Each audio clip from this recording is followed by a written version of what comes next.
E nderuar zonja kryetare e Kuvendit, të nderuar kolegë deputet, të nderuar qytetarë që na ndiqni. Shqipëria është pararojë e integrimit evropian. Nuk e them unë. Kjo u tha dje me zë të lartë nga të gjithë antarët e Komisionit Jashtëm të Parlamentit Evropian. E thanë me progres raportin më të mirë që kanë miratuar ndonjëherë dhe doja çojnë seancës plenare për miratim. E thanë me gjuhën e shifrave, e thanë me gjuhën e vlerësimit institucional, e thanë me gjuhën e standardeve europiane, ashtu siç din ta thonë ata. Pra, të nderuar kolegë, të nderuar qytetar, ne shqiptarët nuk jemi më bishti i Ballkanit. Jemi kreu i Ballkanit në paradhomën e europianët. Pra, jemi aty ku nuk kemi qenë kurrë. Dhe kjo vjen për shkak të palëkundshmërisë, thot deklarata për shtypje tyre, e punëve që ka bërë Shqipëria dhe e vizionit integrues europian të kësaj shumice qeverise në Shqipëri. Ky është një moment jashtëzakonisht i rëndësishëm. Me seanca e sotme është e rëndësishme, jo vetëm seanca e parë që ne rikthehemi për diskutuar projekte pas zgjedhjeve, por sepse duhet të ndajmë mirë rrugët.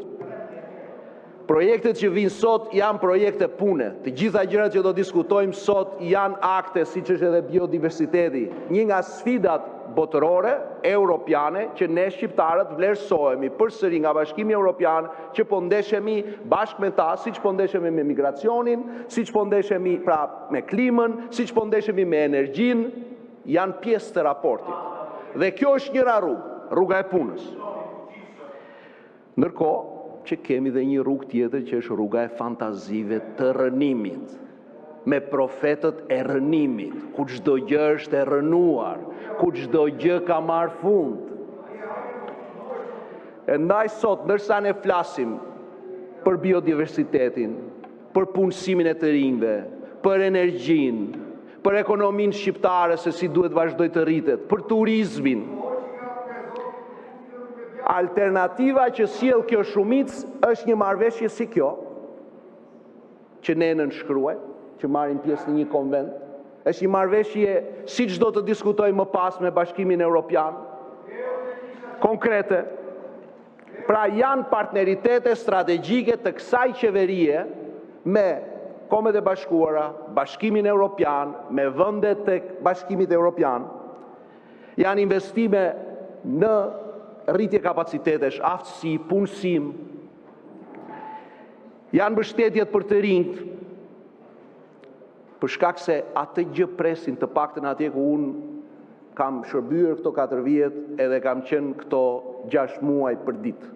Presin punën, presin serën, presin agrobiznesin, presin ndihmën konkrete që mundet të vijë nga një shumicë që është duke bërë këto marrëveshje me Bashkimin Evropian. Ndërkohë, çfarë dëgjojmë? Asnjë plan, asnjë shifër, asnjë program, zero plan, zero shifër, vrer, tym, mallkim. Vrer, tym, mallkim. Narkoshtet, thot ai madhështori. Kampione e integrimit europian, thot Shideri. Narkoregjim, thot Flamuri. E para në fuqizimin e sundimit të ligjit në Ballkanin Perëndimor, thot Mekalisteri. Po, narkodiktatur, thot Gazi. Shqipëria, vendi lider në integrimin europian, thot Komisioni i Politikës së Jashtme të Bashkimit Evropian. Ky është kontrasti i vërtet, të nderuar qytetar, kjo është ndarja sot, të nderuar kolegë. Pra nga njëri krah një Shqipëri që firmos marrëveshje me Bashkimin Evropian dhe nga krahu tjetër, po është e vërtet, është firmosur diçka, e cila po dyshohet dhe e cilësoj, nuk them që e ka vjedhur sepse ato do ta thotë drejtësia, po është firmosur kompleksi Partizani. Po dyshohet një njeri që ka marrë një pronë publike dhe për shkak të hallit të vet që ka, merr dhe gjithë baltën që i kanë hedhur shqiptarët, edhe si e kanë përbërë, ja hedh Shqipërisë. Dhe atë gishtin që kolegu im i nderuar na e tregoi neve, në fakt ja u kishte treguar më parë partisë vet, sepse ja u tregoi primareve të tyre. Po, janë vjedhur vota, janë vjedhur në primaret e Partisë Demokratike dhe e di çdo demokrat këtë gjën. Po, është vjedhur jeta e 4 qytetarëve të pafajshëm në bulevard dhe këtë e pa çdo shqiptar ditën me diell. Patjetër. Po, është vjedhur shpresa e të rinjve, të cilët sot presin të zgjedhin midis punës dhe dinjitetit dhe jo midis depresionit që ofroni juve. Patjetër. Po unë besoj ndryshe, kolegë. Unë besoj që Shqipëria është tokë e premtuar, jo tokë e mallkuar. Unë besoj që ky vend që neve na ka dhënë Zoti, me motin, me pjellorin, me njerëz fantastik, punëtor, që punojnë nga mëngjesi deri në darkë, nuk meritojnë që të rinë duar kryq kur Shqipëria baltoset dhe kur Shqipëria krahasohet me laviret e rrugës. Dhe ndaj, kjo është zgjedhja që ne duhet të bëjmë sot. Kjo është zgjedhja sepse fshati nuk duhet që të mbetet si muze, po duhet jetë e ardhmja në këtë drejtim, ashtu siç po bën kjo shumicë dhe ashtu siç është përmendur në këtë kuvend prej shumë kohësh. Sot, të nderuar kolegë, ne kemi mundësi që të tregojmë se Shqipëria është mision, se Shqipëria është udhëtim, se Shqipëria është një beslidhje me të ardhmen. Dhe Shqipëria nuk ka nevojë për mallkim dhe nuk ka nevojë për sharrje.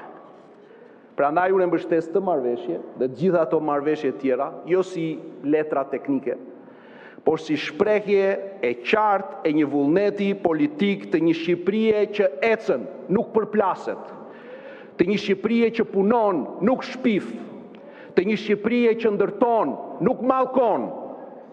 Ndaj sot lutja ime është që Zoti ta bekojë Shqipërinë, shqiptarët, të rinjt, natyrën e saj, të na ndriçoj të gjithë neve që sot, po dhe ata që do të vinë muaj më pas dhe që marrin përgjegjësi dhe diskutojmë dhe vendosim në këtë kuvend, të na ndriçoj mendjen dhe ta ruaj Shqipërinë nga ata të cilët janë të gatshëm ta djegin se nuk e qeveresin dot.